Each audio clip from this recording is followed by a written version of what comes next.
Hello, everyone. Welcome back to the Blindsiders. Tonight, it's just me, no Ben, no Dylan, but still wanted to get an episode out to you, though it will probably be a bit shorter than normal. We're going to be recapping episode 11 of Survivor 45, and honestly, I'm going to have to eat crow. I'm quite sad about it, but Emily is gone. I know if you've been listening, you know that Ben and I, especially, have been high on Emily. We both thought that she had a great chance to win it. Alas, that's not going to be the case. So let's just get into it.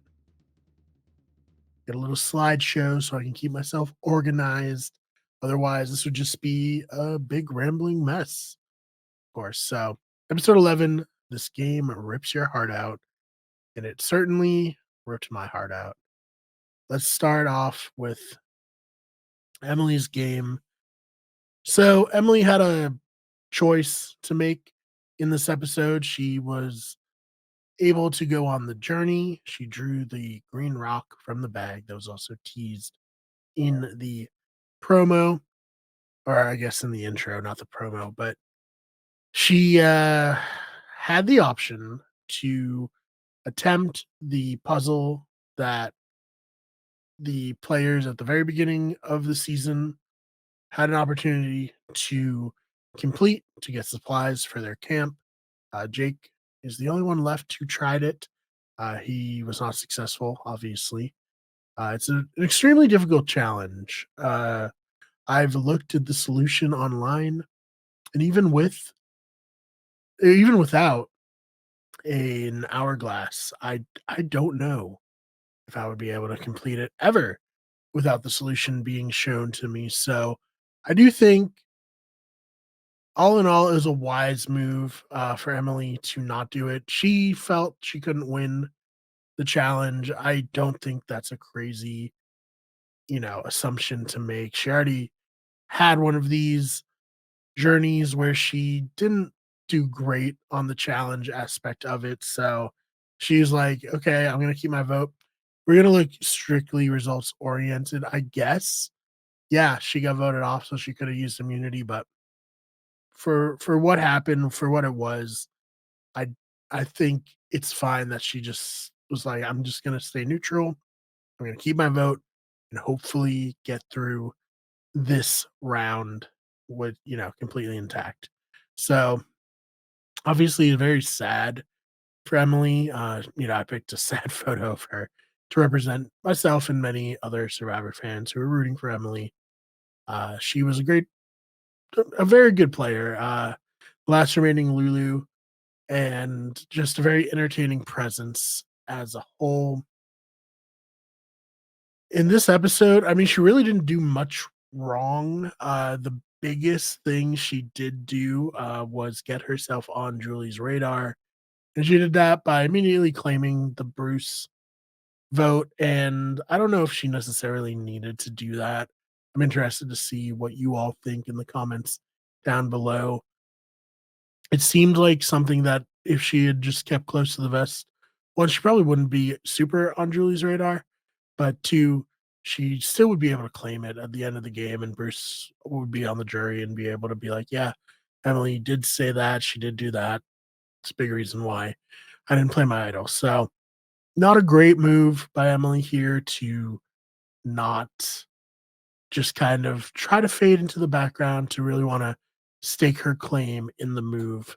So, I think that's basically telling us the biggest reason why she was targeted by Julie here.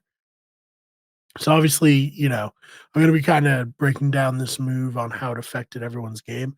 Obviously, it affected her the worst. She got voted off. So very sad. I guess she can take some solace in the fact that she only got voted off with one vote. That's, not nothing.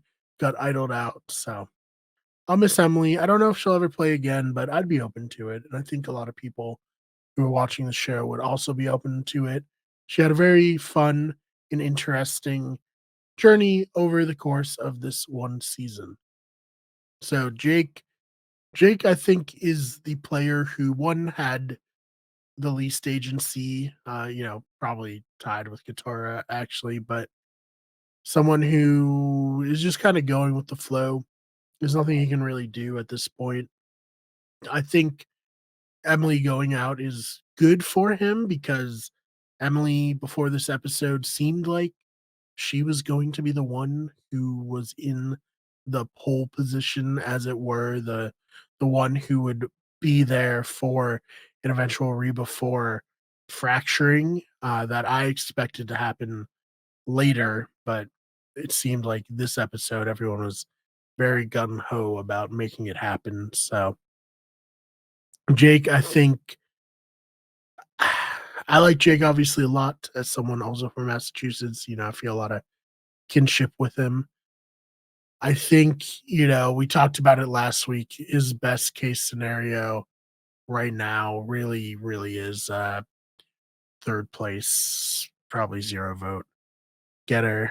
And you know, it's good because he survived, and it's good for me because he's my winner pick and he got, another round further. But ultimately not the best showing by Jake, but also what can he do?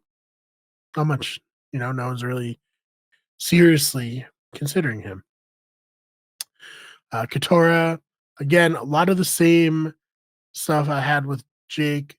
The biggest thing is her backstory finally got told this episode, and I'll be honest, for the most part, when backstories are told, I'm pretty tuned out. But Katora actually had like a crazy, crazy backstory, being in a cult, not being in school for years, escaping the cult, gives a lot more, you know, context to why she was so upset that she got a letter from her mother, who she said that she had gone non-contact with. That makes a lot of sense now. Maybe Bruce's overbearingness also makes a lot of sense now and how it rubbed her the wrong way. I don't quite understand why we're only finding out about this late into the game, but you know, I think this was probably Katora's best episode.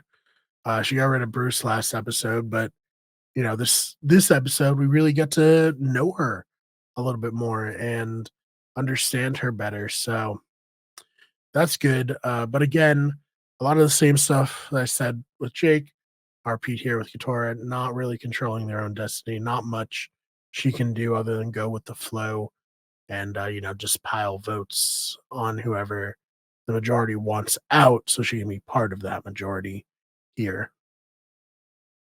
D, I think this round was most neutral for D. I don't think, Emily going out was a bad thing for her by any means. I think Austin and Julie both still view her as an ally and someone to work with. It's not great that our allies are trying to target one another, but she was, good enough and in good enough with Austin to where he told her what was happening for no benefit of his own, just so that she would feel better. And she obviously leaked that and kind of blew everything up. But now Julie probably trusts her more. I didn't understand her saying Austin's her number one to Julie. I don't know if Julie necessarily wanted to hear that either, but we'll see. Everyone on the cast is saying that Dee is a threat to win. Maybe not as much as she was a few weeks ago. As they said, she's kind of faded, but I think of the Reba 4 of the Majority Alliance, she's the one who comes out of this, in the least bad position. They're all in worse positions now than they were coming into this round, but she's the one who can potentially move forward working with any one of them. Julie, never great to be on the end of a 6-1 vote, but it is always great to play an idol. An idol she didn't find on her own, an idol she held hostage essentially from Austin, who was, dumb enough to let her hold on to it, or maybe she was just smart enough to make it so that she was holding on to it and there's nothing he could do about it. That's certainly up for debate.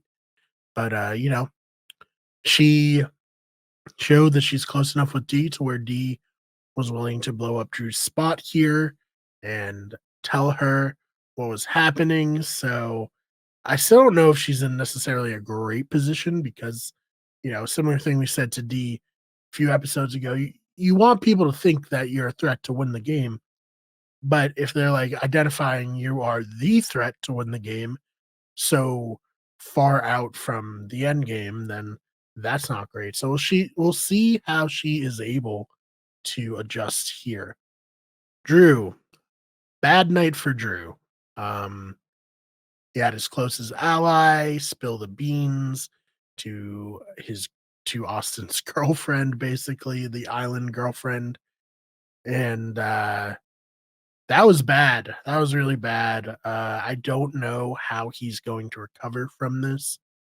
I was honestly a little surprised that when he found out that Julie knew, and he obviously already knew that Julie had an idol, so she was probably going to play it. I don't understand why he didn't get, the stragglers, if you will, Katora, Jake, and Emily, and do a 4-2-1 vote on D because D obviously doesn't trust him. Um, he by making the move to try to take out Julie here, that eliminated the path forward for the Reba 4. Unless somehow they all just come back together in the next episode, but I do think that's unlikely. So I do think it was in his best interest at that point to just say, "Hey, this is over. I'm gonna do something else now. I'm gonna, control my own destiny a little bit more." But he didn't. Interested to hear what you all think of that potential move because this did not work out at all for Drew. And in the previews for the next episode, seems like things are just gonna continue to go worse for him. So real bad here. All right. Finally, Austin. Austin, yikes. Almost one of the worst episodes of all time. He completely biffed the immunity challenge by not listening to Jeff. He spilled the beans on the plan, threw his number one ally under the bus. But because his number one ally couldn't get voted off because he had immunity, opened himself up to getting voted off in a round when there was no real reason for him to ever come up as a target. He almost got idled out. If Julie had gone after Austin, where she had to be talked down from by D, by his own hidden immunity idol that he allowed his alliance member to keep after, he gave it to her so she would feel more comfortable at a previous tribal council. That would have been insane. Just a bad night for Austin. I don't think Austin wins now, based on what happened. Yeah, I just can't really imagine this being a positive thing for him going forward. I Like I said, almost one of the worst nights of Survivor of all time, and just generally not a good night at all. So we'll see what happens in the next episode here.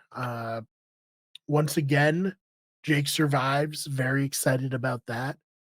But other than that, we're gonna just kind of go through. We're gonna see if the three before really is broken up now. I would imagine so. I don't really see how this can come back together in any way, right? So just a weird night. It seemed like a bit of an unforced error. They talked about how they're so excited that they got down to 4 of 7 with 3 before. But then they were like, I guess this is the time to take each other out. So I mean, that was really facilitated by Drew, obviously. So bad night for him. Good night for me because Jake gets further. Drew potentially puts himself on an island to be voted off. And then I win our winner pick uh bet, whatever, here on the show with Dylan's winner pick being Drew still in it. So we'll see what happens there. But yeah, I just didn't want to not give you anything to listen to this episode. I mean, I know there are a million Survivor podcasts, maybe a million better Survivor podcasts, but I truly appreciate that you, dear listener, take the time to listen to our podcast because we really love doing it. So that's why, it's a little shorter because it was just me. But we'll be back next week to cover the penultimate episode of Survivor 45. And then, of course, the next week is the finale. It went by fast. It went by really fast. I don't know if you feel the same way, but I certainly was surprised that it was almost over, and a little sad because I've been enjoying this season. But you know, I was going to say afterwards we have Big Brother Reindeer games. We don't. It will also end the same week. Starts next week, ends the week after. The cast has been leaked slash put out over the last few days. So we'll do a one-off, I think, in the Have Not room for Big Brother Reindeer games. But yeah, other than that, thank you so much for listening, and we will see you in the next one.